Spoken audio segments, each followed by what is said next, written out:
Григорий и Надежда жили в деревенском доме довольно далеко от цивилизации. И когда наступала зима, дороги замело, более того, в этих таежных территориях вообще была достаточно трудная жизнь. В зиму нужно было заготавливать достаточно большое количество угля, а угля как раз не хватало. Вообще сезон выдался каким-то скудным. У соседа, который жил одиноко, практически не оставалось припасов. Да и у Григория с Надеждой тоже было мало еды. Хотя всегда полки были наполнены разнообразными заготовками. Но засушливый год не принес ничего особенно полезного, и приходилось довольствоваться только мизерным количеством консервов, которые удалось изготовить из небольшого количества выращенных растений, а также полученных в лесу. Для того, чтобы справиться с холодами, Григорий отправился на заработки. Нужно было получить какие-то деньги, чтобы купить топливо для дома. В итоге за работу удалось получить целый автомобиль дров, и авто приехало раньше самого Григория.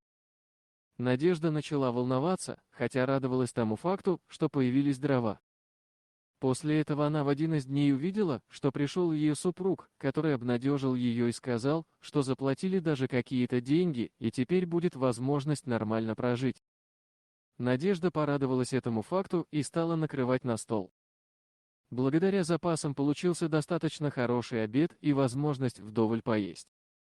Этому радовался и всеобщий любимец по имени Феликс, которого еще щенком пожилая пара взяла к себе и вырастила полностью. Этот щенок появился примерно тогда, когда и лисенок по имени Ася у соседа, за которым Надежда, будучи фельдшером, периодически присматривала.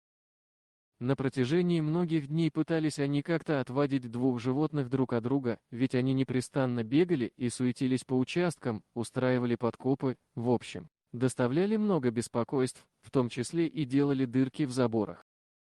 Однако со временем стало понятно, что эти животные просто неразлучны, и поэтому трудно с этим что-то сделать. Так и оставили. И теперь Феликс, наверное, думал также о своей подружке, лисичке, которая жила в соседнем доме. Поначалу, когда накрыли на стол, он привычно лег поблизости и стал ожидать, что ему что-то вкусное перепадет.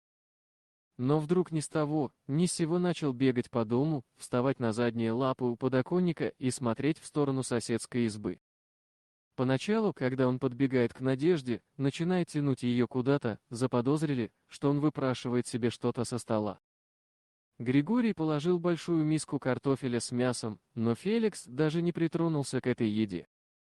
Тогда стали осознавать, что дело в чем-то другом, и Григорий выглянул в окно и увидел, что в соседском доме отсутствует дым из печной трубы, значит, сосед не отапливает или перестал протапливать печку. Учитывая то, что у него и без того было достаточно мало здоровья, он начал беспокоиться и сказал: «Собирайся, Надежда, нужно пойти проведать». Они вдвоем оделись и отправились в соседнюю избу через полнейшую пургу. Дверь была занесена полностью снегом и практически промерзла, пришлось приложить усилия для того, чтобы войти внутрь. Там была полнейшая темнота и холод. В итоге зажгли свечу для того, чтобы понять, что происходит. В итоге, когда Надежда сумела отыскать и зажечь свечку, она увидела нечто невероятное, и зрелище, наверное, каждого смогло бы удивить. Две лисицы согревали старика. Тем самым спасли от смерти. Дорогие друзья, если вам понравилось видео, поставьте лайк, а также подписывайтесь на канал, где найдете еще много интересного.